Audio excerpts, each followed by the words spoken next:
Welcome to another episode of the Wednesday Conversation. I'm Dusty White, and I'm here with Pastor Bob Thune of Coram Church and Pastor Chris Hemmelman of First City Church. On Wednesdays, we sit down to talk about how the gospel of Jesus Christ connects to the questions and issues of everyday life. And today, we're talking about the four tribes on the political right. You notice how we're always sitting down? Like I always say, hey, we sit down to talk about. It's true. We're not standing up. Hey, today is Ash Wednesday, and so just want to acknowledge what a great and meaningful day, the beginning of the Lenten season, a time that's more reflective, a time for disciplines of abstinence in the Christian faith, so fasting, prayer, solitude, these things tends to be a season where we're trying to sort of put more emphasis in those areas, both in our own lives and in our church. So happy Ash Wednesday, everyone. And we're going to do a very non-Ash Wednesday thing, which is to talk about politics on the Wednesday conversation. Nothing Ash Wednesday about this episode. But actually, I think it will be helpful. Again, part of what we try to do on this podcast is just help us make sense of culture.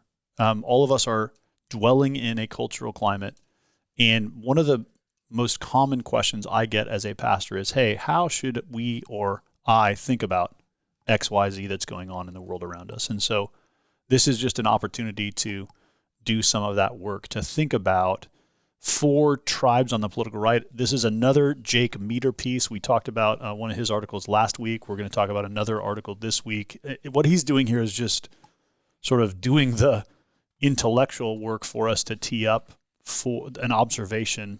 And I think this is helpful because I think what most people are wondering right now in America is, hey, what's happening in politics? Like, okay, so Donald Trump's president, you got all these new cabinet secretaries that have recently been appointed, and, you know, there's a majority in the House and Senate that are both Republicans, so we're definitely in a 2-year burn here of sort of a Republican-led nation. What's going on in politics? How do we make sense of some of the shifts and changes? And we've tried to do some work on this podcast over the past year to kind of talk about that every once in a while. And this is another opportunity to sort of put some flesh on that. And I think helpfully name for people, hey, here's four sort of tribes you see out there on the political right that I think it's good to be able to name and identify. And hopefully will help you sort of navigate the political landscape we find ourselves in, at least currently. Before we get to that, just wanted to tell a story or two, just personally. Story time. Let's hear it. I went to visit my son and daughter-in-law in Oklahoma a couple weeks ago. We took just a quick weekend trip down to Oklahoma. My son is a journalist. He does new media, so like a website, Twitter, you know, the whole online stuff, but then he also does a radio show for 3 hours every day. So one of the things I did when I was down there is I just went to the radio studio with him and just like sat there while he does his radio gig. And I realized actually doing a podcast is a lot simpler than doing live radio. Oh, yeah. You know, they stream they have an app that they stream it on. So, you know, he's doing like live radio, but then it's also streaming and it's also on YouTube. So there's like 3 platforms happening at once. And I just realized, like, man, I'm really proud of my son. The buttons he's pushing, and like, there's a lot of technical know-how to do radio. And I was like, wow, this is pretty fascinating to just watch how this happens. All I do is hit this big record button that turns red, and then we just talk in these microphones, and it works. Easy. Yeah. Is he a sports show? Yeah, man, it's all, if you're not an Oklahoma Sooners fan, his show is going to be the most boring show that you could ever imagine. Meanwhile, there's some serious listeners. If you are a red-blooded Sooner fan, man, this is like the height of your day. Deep dive thinking about which high school athlete are we recruiting this week. You know, it's that kind of a show. Crazy. Wow. Man, but he's doing great, and I'm really proud of him. And, you know, he has great job security because there's enough of those people in every major media market that's just like, yep, advertisers want to get those red-blooded, angry sports fans who are looking for, you know, whatever.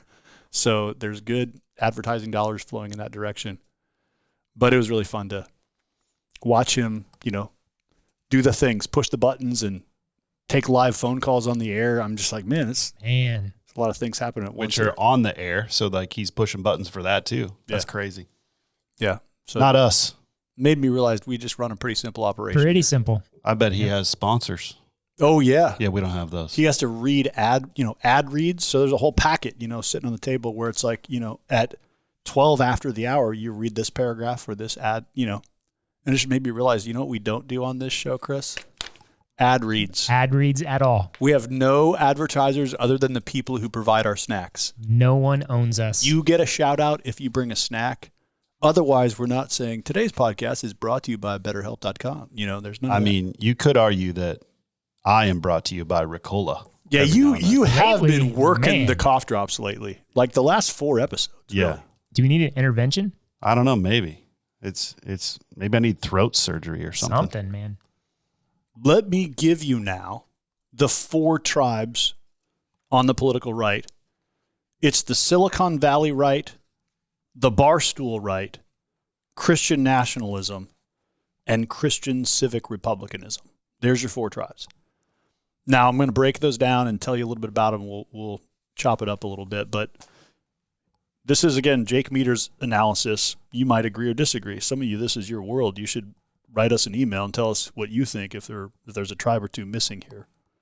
But essentially what he's saying in this article is, hey, the left, the political left is in disarray right now. You had kind of the Obama consensus, the sort of classic liberal left, and then you had the more progressive wing of the Democratic Party represented by people like Bernie Sanders and Kamala Harris.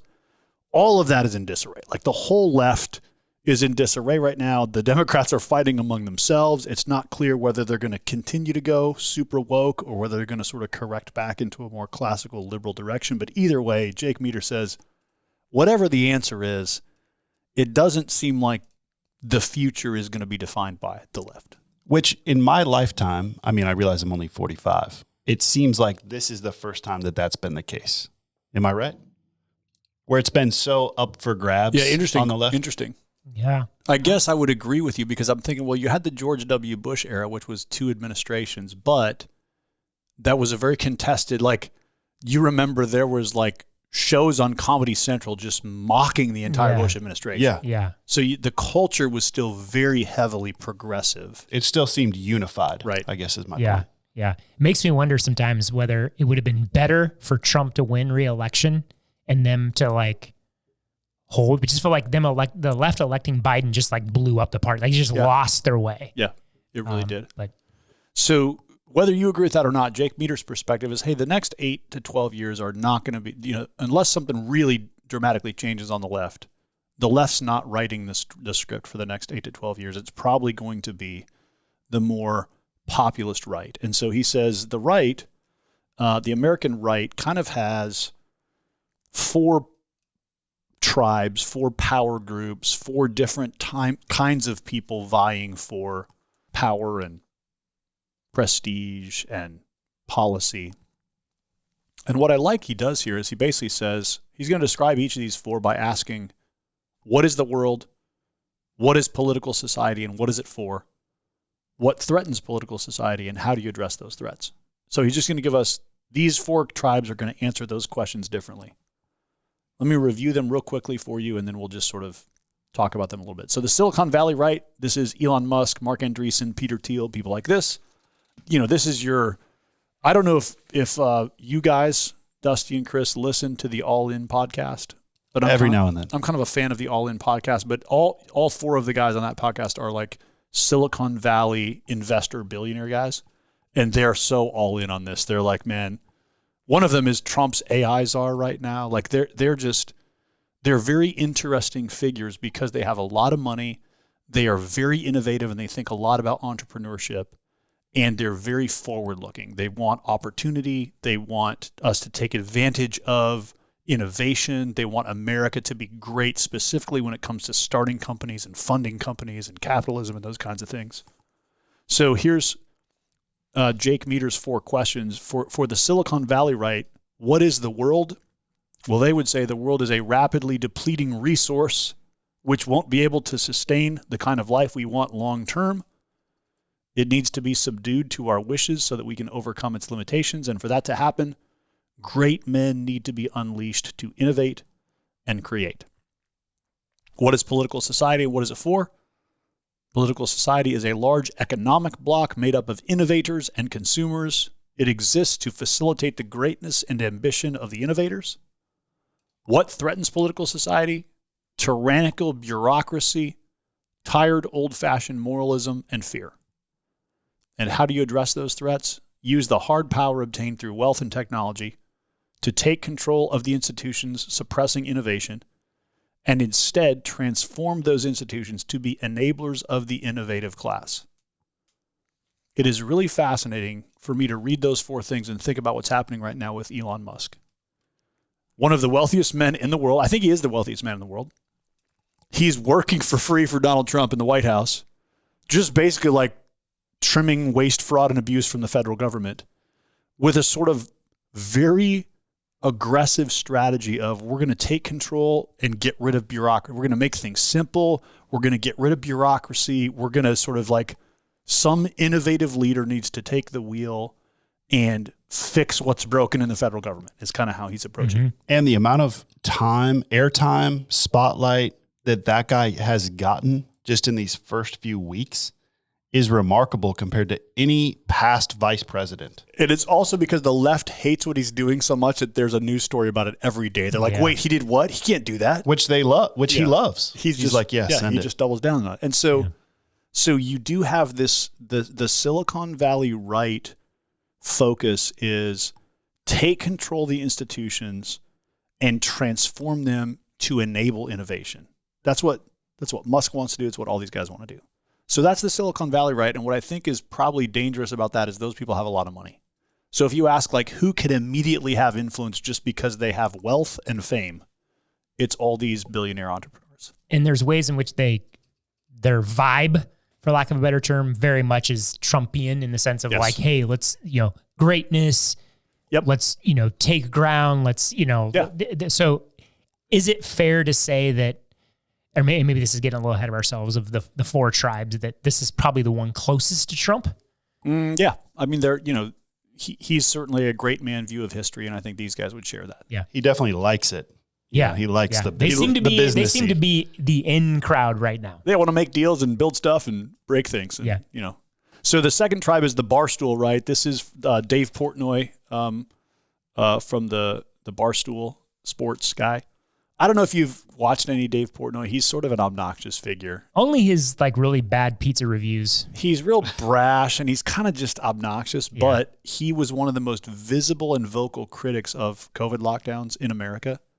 And so what Jake Meador is pointing out here is that basically there's a bunch of just blue-collar human beings all across America who love Dave Portnoy because he was saying what they were all feeling, which is, don't tell me I can't leave my house. I got money to make. I got jobs to do. I need to keep living.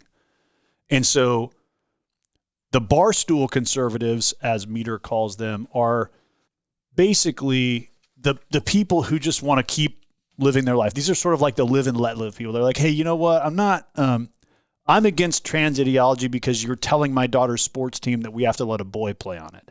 But if you weren't messing with my life like that, I don't really care what you do in your life. Like you can feel free to be whatever you want. Just don't mess with my world.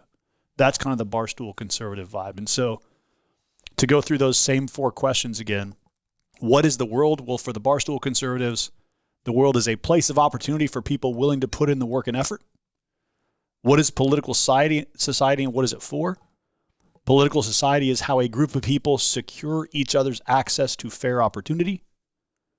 What threatens political society?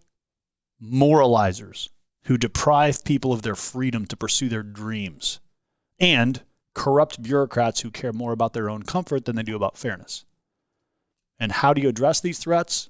You refuse to comply, be ungovernable, pursue your goals, and if anyone gets in your way, run them over. This is sort of like the classic, like, just get out of my way. I'm going to do my thing. I'm going to live on my own land. And don't be a freaking nanny state pansy. Like, we're here to get stuff done. Just get out of my way. Let me do my thing. Chris, thoughts over there, Chris? You're like staring off into the distance. Yeah, I've lots of different thoughts, but it is interesting with both of these first two that sort of what they share in common is a kind of a minimal ethic. When kind of the traditional social conservative kind of concerns are not really the concerns here. And these people do not care about traditional marriage. They're sort of a live and let live. Yeah. Very minimalist ethic. And I would say minimalist, I don't know if minimalist is the right word, but just their view of even like human nature and freedom. It's just like, hey, leave me alone and let me do stuff is kind of the principle. And it's like, I think there's good to that sentiment, but I'm like, I don't know if that's enough to build actually a political system on. It's definitely not robust enough, but it is definitely a lot of males who are like 20 to 28 years old. Yes, it is. You know? Yes, it is. Which is why the title works, the Barstool Right. Yep. Yeah. Okay. The third tribe is Christian nationalism. Now, he's going to define this very particularly. I know that the phrase Christian nationalism gets thrown around so broadly in our culture that it's almost not even helpful. But Jake Meador points out, for Christian nationalists, the key is that nature is sufficient. In other words, God has given us just in nature, in natural law, sufficient truth to govern our political life. So we don't need redemptive truth or specifically Christian teaching in order to live together. We just need to abide by the natural order, the natural law. And so Christian nationalism would say we just need to abide by a basic theory of human nature and basic natural law. Reading now from the piece, for the Christian nationalist, authentic political life is founded in a kind of complacent love one has for one's own, grounded in the shared life, culture, and ethnic background of a community. This means they are obviously quite vigorously anti-woke in ways not unlike the Silicon Valley right and the Barstool right. They also mirror the Silicon Valley right in that they tend to have a fairly hostile relationship to political liberalism. Where it gets interesting is how they would differ on things like abortion. Meador says, the actual power brokers in the Trumpist right, the Silicon Valley right and the Barstool right, do not care about abortion. They are perfectly happy, however, to throw pro-life Christians the occasional bone when it doesn't cost them anything to do so. For example, they're perfectly content for Vice President Vance to speak at the March for Life. Likewise, it is perfectly fine to pardon a number of unjustly imprisoned pro-life activists. However, it is enormously unlikely that this Trump administration will take any steps to ban abortion. So, in terms of political substance, the Christian nationalists don't have any power to actually do the things they want to do. Christian nationalists tend to be very anti-abortion, very pro-life, but they lack the political power right now to actually move the party meaningfully in that direction. And so Christian nationalists aren't influential enough to drive policy, but they also because of their specific understanding of how society should work, they're not old school liberals. They're not sort of a live and let live either. Yeah. And so they're kind of stuck in no man's land here. Yeah. And for better or for worse of how they view some of that, the way those lines fall, the thing that I think is I like is that at least it's moving us towards a more robust view of human nature. Exactly. That I think some of the Barstool and the Silicon Valley versions don't account for. And so, yeah, I think there's how he defines it here, kind of, some strands of the Christian nationalist movement tend to be ethnocentric in ways that aren't good. Exactly. But at least that they're fighting for a robust view of human nature, which I think the conversation needs to move forward in. Let me read the 4 questions here. For the Christian nationalist, what is the world? It is a natural order made by God, which man is meant to rule and preserve. What is political society and what is it for? Political society is the bonds that exist between people united by common ways of life, culture, and ethnicity. What threatens political society? Migration patterns and disloyalty to one's own. How do you address those threats?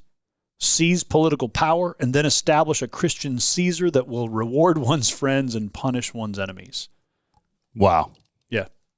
Now, there is this sort of like a Caesarist movement among some on the right that are sort of like, just creates basically like grab the steering wheel, drive it hard in our direction, run over our enemies, and that's what we want out of a leader. So to clarify, Christian nationalism is basically saying, let's take dominion. Yeah. Right? Yeah, most of these guys would be pretty dominionist, yeah. Okay. Just getting my ducks in a row over here. All right, and the 4th tribe, and this is the tribe that Bob Thune would place himself in, Christian Civic Republicanism. Really? I thought you were totally Barstool. No, I'm definitely not a Barstool right guy. And I realize Christian civic republicanism is such a big mouthful that what good does it do to even call yourself that? By doing this, that you could be in like 2 years, this could be expired. Right. Well, here's what I like that Jake Meador's doing. He's a pretty thoughtful political theologian. And what he's saying is, okay, so going back to our podcast from a month or two ago on post-liberalism, Christian civic republicanism is a way of saying we're not going back to like old school liberal democracy. But what we are acknowledging is that we live in a pluralistic society. And so not everybody in society is going to share our worldview. And so the problem with Christian nationalism is you end up having to force a bunch of people who don't share your worldview to like be okay with it. And that's probably not going to work very well in a society that's been devoted to religious, ethical, and social pluralism. Basically, what Christian civic republicanism is just, it sees democracy as the method that we use to resolve our differences. So it's, we talked about in that post-liberalism podcast that the problem with liberalism is that it becomes an ideology. It has its own vision of the good. And this idea is just to say, hey, look, we live with a bunch of neighbors who have all kinds of different points of view. And so how do we do that? We give and take with one another. Christian civic republicanism, writes Jake Meador, would say that religious claims must be regarded as acceptable forms of public speech, and religious arguments for public policies are likewise valid and legitimate. On the other hand, contrary to Christian nationalists, Christian civic Republicans must accept that their views are not shared by everyone, that the way policies are established is through argument, persuasion, and formal legislative process. And this all means they must be open to compromise and willing to accept that they sometimes will lose a vote. And these conditions apply to everyone because in a democratic system, everyone is going to lose sometimes. The point here is that Christian civic Republicans are not looking for a single meta theory to solve all their political problems, nor do they place all their hope in obtaining absolutized political power.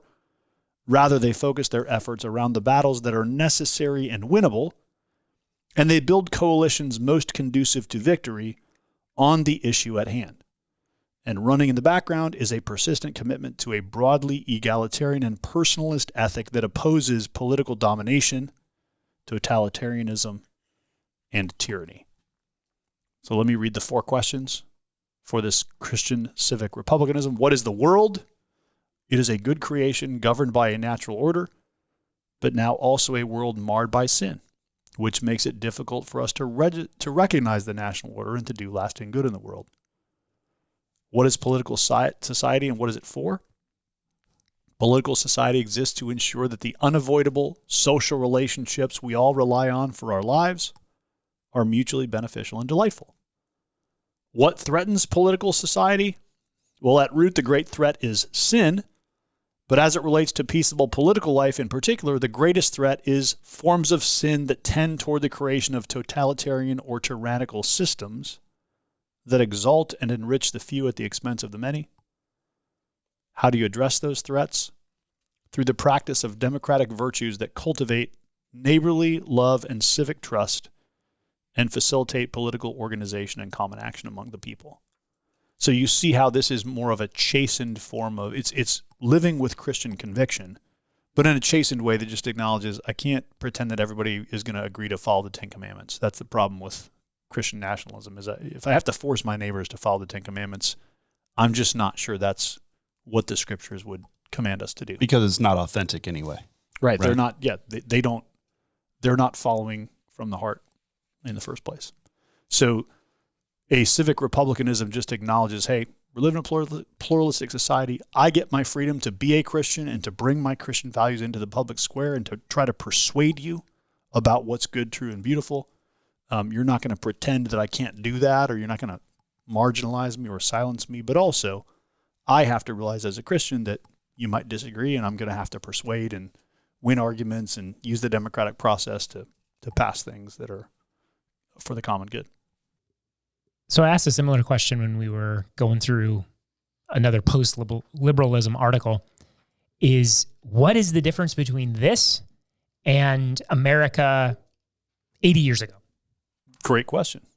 Perhaps not much. Okay. Yeah. And I think that's when I read this, I'm like, hey, this is great in one sense, but is this is this different, substantially different than maybe what we had in the past? And then I think that raises the question, well, doesn't this just maybe reset the clock, and don't we get to the same problem over time again? No, I don't think so. And because I think that's why he's using the language of civic republicanism rather than liberalism. Because I think what got us off track is the commitment to liberalism, to freedom as the highest good. Okay. Where that took us is like, I got to always be pressing for greater and greater freedoms. And once we got to the 1960s and 70s and 80s, that meant, Chris, can I be free to leave my marriage? Can I be free to change my gender? Just the freedom taken to the nth degree in an individualistic framework takes us to all kinds of disorder. Okay. So civic republicanism is going back to that sort of older, more communitarian understanding of democracy that says we got to live together. It's the American colonies, right? Okay. Hey, we got 13 colonies. This one's Catholic. This one's Congregationalist. This one's no religious background whatsoever. How do we sort of work together for the common good? And so there is sort of like a classically American understanding of this, but I think what it takes out is that liberal philosophy that says the highest good, Chris, is freedom. Okay. No, that's helpful. That's a helpful distinction, because that's the question, is like, what is the limiting factor that's going to keep us from kind of devolving into that sort of chaos again? And this is, by the way, this is what Abraham Kuyper and Herman Bavinck, I think, were trying to do in the Netherlands, is to say we are Christians and we are going to lead and govern with a distinctly Christian flavor, but we also live in a pluralistic country. And so how can we lead and seek to win our countrymen over to Christian principles rather than just sort of top-down mandating we're all going to be Christians here? And that's I think what they were attempting to do for a few years right around the turn of the 20th century is something in this vein. Mm-hmm. So this gives room basically for conscience. I read it as this sets up a basic structure for all things, but allows the conscience to be activated. Right. Is that too simple? No, you're exactly right. The freedom of conscience is, I think, the Christian principle. And this is where, when I talk with my Christian nationalist friends or my theonomist friends, this is the thing I want to press with them is, hey, the one thing we all agree, the one thing that separates Christianity from religions like Islam is that we believe conversion has to be freely chosen by the person converting, and you can't force somebody to worship, right? Worship is free. Now, we believe that underneath that, the Spirit of God is at work sovereignly calling people to faith in Christ. But my point is, from a human perspective, if I can't worship freely, then I can't worship. So Christianity is committed to freedom of conscience. The problem with sort of a more Christian nationalist approach is to say, Chris, we're going to make the Ten Commandments the law of the land, and that means, man, you know what? Adultery is illegal, and you're going to be prosecuted for it. Okay, great. That might be the right thing to do in the eyes of God. The problem is, it forces my neighbor to adopt my frame of reference and my ethics, and it does so without winning him over to it. Mm-hmm. It mandates it, it coerces it, rather than winning him over to it. And I think the whole point here is, we want to be persuaders. We want to be people who, sometimes we do need to fight for, like, there's right and wrong, but we do have to wrestle with the question of, in a pluralistic world, how do we leave people free in their consciences to come to faith in Christ without us demanding that they do so in order to live in our nation? Yeah. I think that's the questions that I have about this moving forward is the role of religion. Is Christianity given a privileged place culturally, if not legally, but culturally, in the sense that we're explicitly building laws around a Christian heritage and value? I mean, you go back to, the colonies, as much differences that, Catholic and Protestants had, and some of those were violent differences. Yeah. They did have a shared culture that allowed them the possibility of democracy to work. Yep. Where I think that's another question that I have is, part of the challenge that we have, that liberalism that kind of kept pushing freedom more and more and more, you add on top of that a pluralism like we have, and now you have just all these competing voices. Right. And so what is going to kind of hem in some of the pluralism or limit some of that? Because otherwise, you get in, and is there going to be something that is actually privileged as far as an ethic? Otherwise, you might be able to democracy a little bit better, but it's still going to be a will of power. Sure. And so those are the questions that I have for some of these visions is like, hey, how are we have to privilege something different. So I'd be fine with privileging, for instance, a sort of like classically Judeo-Christian understanding of ethics and morality. I think you're right. You have to say like there's a starting point somewhere. Yeah. As long as we're not violating freedom of conscience. Yeah. And I think that's the important thing is like, hey, we're gonna you think of particular laws, particular values that are there, that they're kind of shaping the law. And there's a freedom to, some things, if you break the law, but there's also other pieces of this. It's like, hey, I'm not forcing you to be a Christian and follow all the Christian things, but you also have to understand there is a privileged place here, and that's not, you can't undermine that, or it's. Okay, so let me use a concrete example that will get me in a little bit of trouble, perhaps, because the live issue in our state right now. Maybe you've seen this. There's a group of pastors trying to sort of put forward to the state legislature a legislative agenda to abolish abortion in Nebraska. Yes. It's a well thought out, and the motivation behind it is, hey, if abortion is wrong, if it's murder, then we should outlaw it. I love that from a principle. The way they're going about it is basically just, here's what the Bible says. Therefore, here's the law you should pass. And therefore, because the law you should pass is very robust, we're going to criminalize any woman who has an abortion. We're going to criminalize all abortion facilities. It's basically like it's the maximal approach you would take if everybody writing the laws was like, yes, we're a Christian, we believe the Bible's vision on these things. The problem is we live in a state where we're split right down the middle on that issue. Mm. And so, from my perspective, if our approach to Christian governance is let's pass a maximally Christian law and hold all of our neighbors now legally responsible for obeying that, even though we haven't won them over to the ethic behind it. All I think we do, now we might do good and save lives. Like there will be substantive goods that come from that. What it will not do is gain us any more actual unity on the question of is abortion right or wrong. Mm. It will just criminalize people who disagree with us. Now, we might say, well, that's the position we've been in for the last 60 years, so, now you're getting yours. And I think that's how some people sort of relate to this.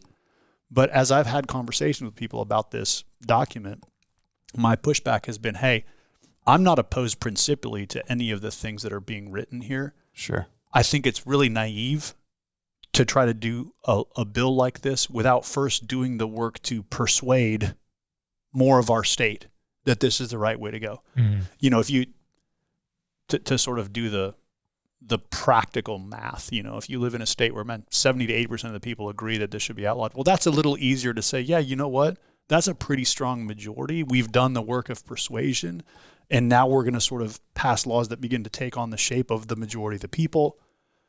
You can debate it all day, the sort of ethics of like, how do you legislate? I think this is an amazing question in church history that's been bantered around for centuries.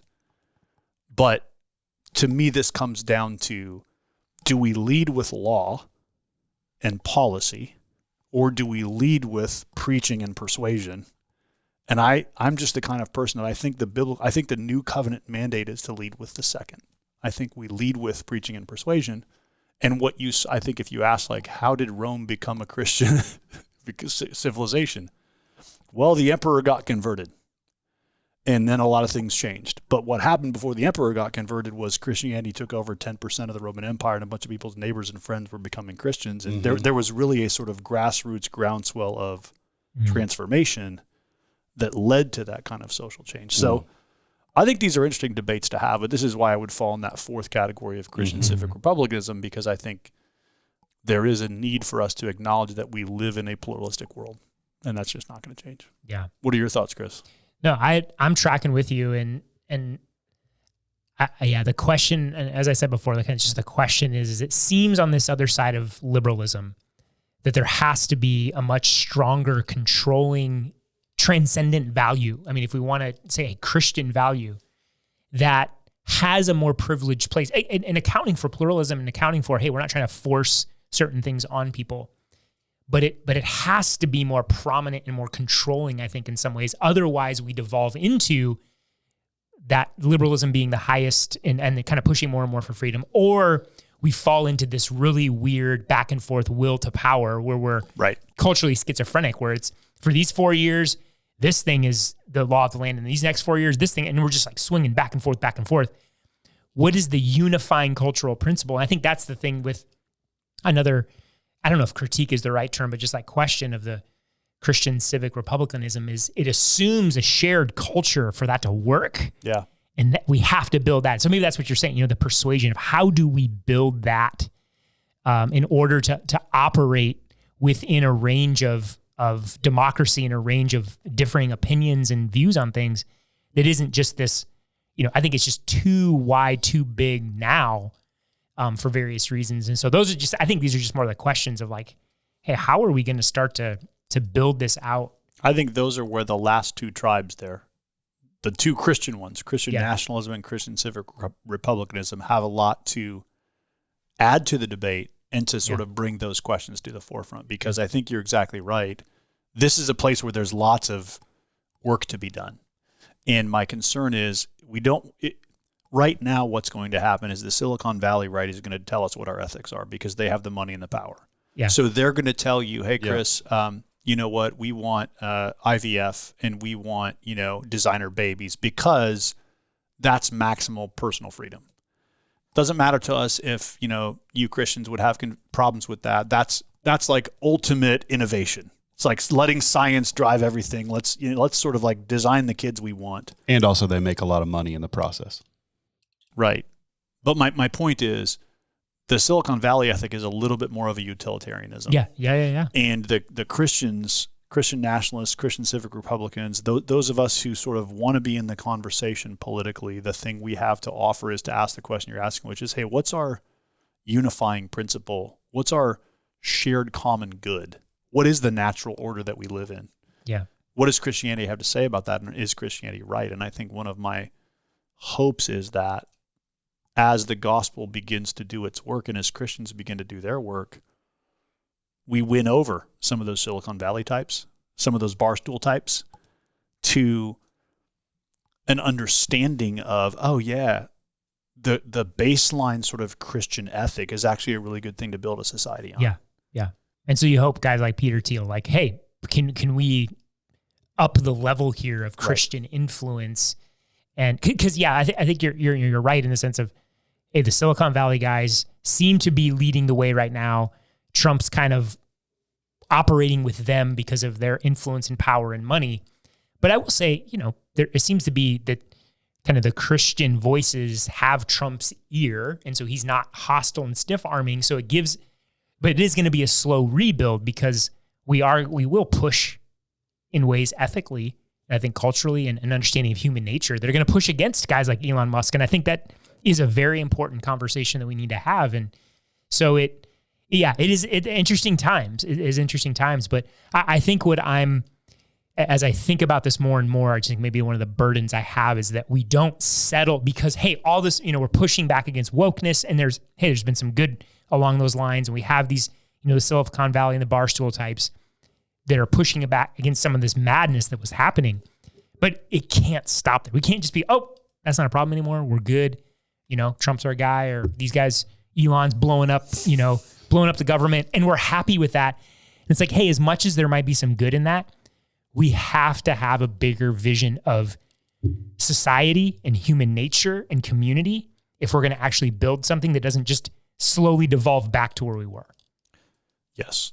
The one final piece I'll add would be this, to go back to something I think you said last week on the podcast, Chris. The kingdom of God is always upside down. And so I am not a post-millennialist, which means I actually don't believe that ever 90% of America is going to say, Jesus is our king. Yeah. Let's build our country around his view of the world. So I think as Christians, we need to embrace, we're always going to be a minority. And there's never going to be an earthly ruler who says, man, you know what I'm all in for is everything Jesus wants me to be it for. So now I hope we get more and more of those kinds of leaders in our national politics. Maybe your uncle should run for president. Yeah, maybe so. I mean, that'd be great. But I think that the tension we have to live in as Christians is to say we're actually always living for a world that is not yet. And so there's always a need for us to accept the best approximation of what we can get in this world. And sort of to your point, there's a way we can be over idealistic, I think, about, man, what if we could just build a country, you know, in ways that sort of like very Christianized. And I would like to be able to do that. But I think that as Meador defined Christian civic republicanism, you remember he said, you know, what is the world? It's a good creation governed by a natural order, but also marred by sin. And so that sort of creation plus fall is the thing we have to keep in mind, that we're always working. I guess I would say it this way. The thing the Christian nationalists get right is the natural order is what we have to work with our neighbors, right? The redemptive order is come to faith in Jesus.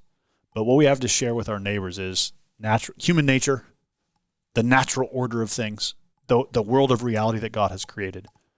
How do we maximize the shared sense of that reality to build a political system? So these are the 4 tribes on the political right. Thanks for spending your Ash Wednesday with us thinking about politics. I hope what this does at least is to give listeners a sense of what some of the major conversations may be over the next 4 to 8 years within the political right. And if you're a more left-leaning listener, which perhaps you are, I'm curious to see like what comes of sort of the chaos of the Democratic Party right now, because it does seem like there's work to be done there to achieve some vision of what they should be about. So I'm interested to see where that ends up as well. But at the very least, if we're in America, these are some of the players that we'll be thinking about and talking about over the next season of time. And as Christians, I hope this helps us at least navigate some of these conversations in a more intelligent way. The goal of this podcast is to equip our own church for discipleship and mission. So if you're a Christian or a church leader in another context, thanks for listening in. And we pray that this conversation might be helpful to you as you minister in your context. And we always love to hear from listeners. So if you have thoughts, questions, future podcast topics, send us an email at podcast@cdomaha.com. Thanks for listening. We'll see you next time for another episode of the Wednesday Conversation.